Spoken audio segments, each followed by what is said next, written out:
मीरा की रातें। मीरा का बचपन एक छोटे से गांव में बीता। मिट्टी के घर की छत से अक्सर बारिश टपकती थी। पिता दिन भर खेत में मजदूरी करते, लेकिन जो भी कमाते ज्यादातर शराब में उड़ जाता।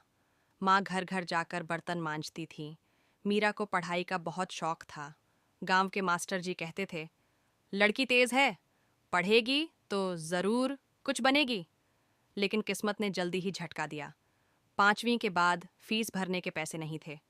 माँ ने कहा, अब घर के काम में हाथ बंटाना पड़ेगा। 17 साल की उम्र में एक दूर का रिश्तेदार गांव आया। उसने मीरा की माँ से कहा, शहर में होटल में काम दिला दूंगा, अच्छा पैसा मिलेगा, लड़की को पढ़ा भी देंगे। गरीबी में ये ऑफर सुनकर माँ ने हामी भर दी। शहर पहुंचते ही मीरा को एक तंग अंधेरे कमरे में ले जाया गया। दीवारों पर पुरानी पेंट उखड़ी हुई थी और कोने में एक टूटी चारपाई पड़ी थी। मीरा ने पूछा, ये होटल कहाँ है? रिश्तेदार ने नज़र फेर ली। बस आराम करो, कल से काम मिलेगा। रात होते ही दरवाज़ा खुला। एक अनजान आदमी अंदर आया।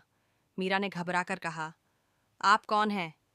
आदमी ने हंसते हुए दरवाज़ा बंद किया और उसी रात मीरा की मासूमियत, उसके सपने सब छिन गए। धीरे धीरे मीरा को समझ आ गया कि वो अब एक कोठे में है, जहां उसका हर दिन और हर रात बिकती है। दिन में खिड़की से बाहर झांकना ही उसकी सबसे बड़ी आज़ादी थी।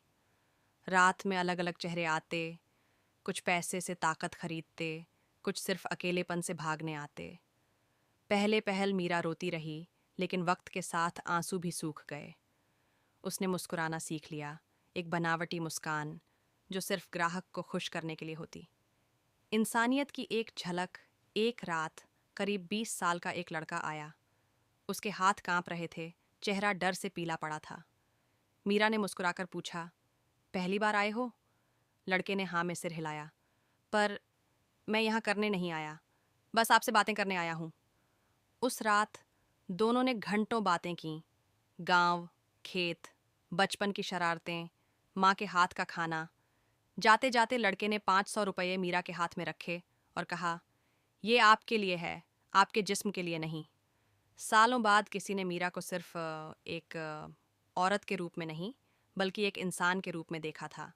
उस मुलाकात के बाद मीरा के अंदर कुछ बदल गया। उसने सोचना शुरू किया, क्या जिंदगी बस इतनी ही है?